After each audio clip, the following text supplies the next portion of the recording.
Beginilah firman Tuhan. Pergilah ke istana Raja Yehuda, dan sampaikanlah di sana firman ini. Katakanlah, dengarlah firman Tuhan, hai Raja Yehuda yang duduk di atas tahta Daud. Engkau, pegawai-pegawaimu, dan rakyatmu yang masuk melalui pintu-pintu gerbang ini. Beginilah firman Tuhan. Lakukanlah keadilan dan kebenaran. Lepaskanlah dari tangan pemerasnya orang yang dirampas haknya. Janganlah engkau menindas, dan janganlah engkau memperlakukan orang asing, yatim, dan janda dengan keras. Dan janganlah engkau menumpahkan darah orang yang tak bersalah di tempat ini. Sebab jika kamu sungguh-sungguh melakukan semuanya itu, maka melalui pintu-pintu gerbang istana ini akan berarak masuk raja-raja yang akan duduk di atas tahta Daud dengan mengendarai kereta dan kuda. Mereka itu pegawai-pegawainya dan rakyatnya.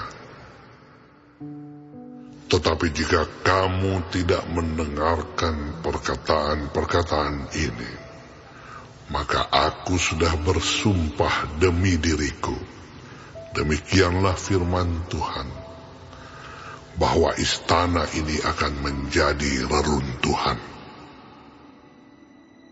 Sebab beginilah firman Tuhan mengenai keluarga Raja Yehuda. Engkau seperti Gilead bagiku, seperti puncak gunung Libanon. Namun pastilah aku akan membuat engkau menjadi padang gurun, menjadi kota yang tidak didiami orang. Aku akan menetapkan pemusnah-pemusnah terhadap engkau, masing-masing dengan senjatanya. Mereka akan menebang pohon aras pilihanmu dan mencampakkannya ke dalam api. Dan apabila banyak bangsa melewati kota ini, maka mereka akan berkata seorang kepada yang lain, mengapakah Tuhan melakukan seperti itu kepada kota yang besar ini? Orang akan menjawab, oleh karena mereka telah melupakan perjanjian Tuhan Allah mereka, dan telah sujud menyembah kepada Allah lain, dan beribadah kepadanya. Janganlah kamu menangisi orang mati, dan janganlah turut berduka cita karena dia. Lebih baiklah kamu menangisi dia yang sudah pergi, sebab ia tidak akan kembali lagi. Ia tidak akan melihat tanah kelahirannya. Sebab beginilah firman Tuhan mengenai Salum bin Yosia, Raja Yehuda, yang telah menjadi raja menggantikan Yosia, ayahnya, dan yang telah meninggalkan tempat ini.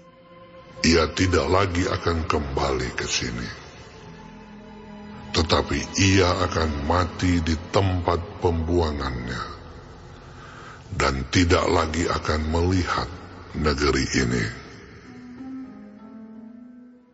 Celakalah dia yang membangun istananya berdasarkan ketidakadilan, dan anjungnya berdasarkan kelaliman, yang mempekerjakan sesamanya dengan cuma-cuma dan tidak memberikan upahnya kepadanya, yang berkata, Aku mau mendirikan istana yang besar, lebar, dan anjung yang lapang luas. Lalu menetas dinding istana, membuat jendela, memapani istana itu dengan kayu aras dan mencatnya merah. Sangkamu, rajakah engkau, jika engkau bertanding dalam hal pemakaian kayu aras? Tidakkah ayahmu makan minum juga dan beroleh kenikmatan?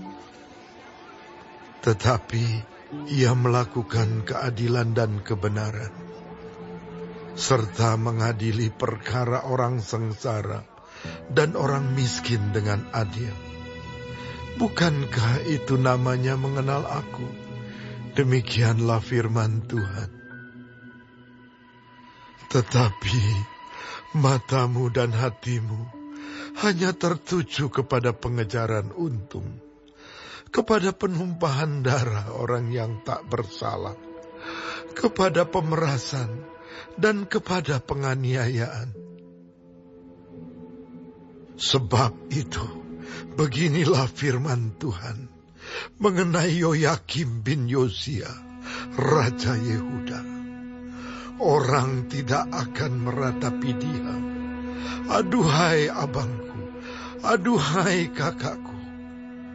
Orang tidak akan menangisi dia. Aduhai Tuhan, aduhai Seri Paduka. Ia akan dikubur secara penguburan keledai, diseret dan dilemparkan keluar pintu-pintu gerbang Yerusalem. Naiklah ke gunung Libanon dan berteriaklah. Perdengarkanlah suaramu di pegunungan Basan.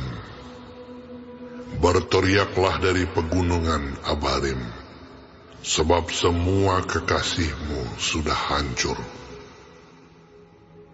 Aku telah berbicara kepadamu selagi engkau sentosa, tetapi engkau berkata, aku tidak mau mendengarkan. Itulah tingkah langkahmu dari sejak masa mudamu, sebab engkau tidak mau mendengarkan suaraku. Semua orang yang menggembalakan kamu akan dihalau angin ribut, dan para kekasihmu akan diangkut tertawan. Pada waktu itu engkau akan menjadi malu dan bernoda dari sebab segala kejahatanmu. Hai engkau yang diam di gunung Libanon dan yang bersarang di pohon-pohon aras, betapa engkau akan mengeluh ketika kesakitan menimpa engkau. Kesakitan seperti yang ditanggung perempuan yang melahirkan. Demi aku yang hidup, demikianlah firman Tuhan. Bahkan sekalipun Konya bin Yoyakim, Raja Yehuda, adalah sebagai cincin materai pada tangan kananku, namun aku akan mencabut engkau. Aku akan menyerahkan engkau ke dalam tangan orang-orang yang berusaha mencabut nyawamu, ke dalam tangan orang-orang yang engkau takuti, ke dalam tangan Nebukadnezar, Raja Babel, dan ke dalam tangan orang-orang Kasdim. Aku akan melemparkan engkau serta ibumu yang melahirkan engkau ke negeri yang lain, yang bukan tempat kelahiranmu. Di sanalah kamu akan mati. Tetapi ke negeri yang mereka rindukan untuk kembali ke situ, mereka tidak akan kembali. Adakah Konya ini suatu benda yang hina, yang akan dipecahkan orang? Atau suatu periuk yang tidak disukai orang? Mengapakah ia dicampakkan dan dilemparkan ke negeri yang tidak dikenalnya?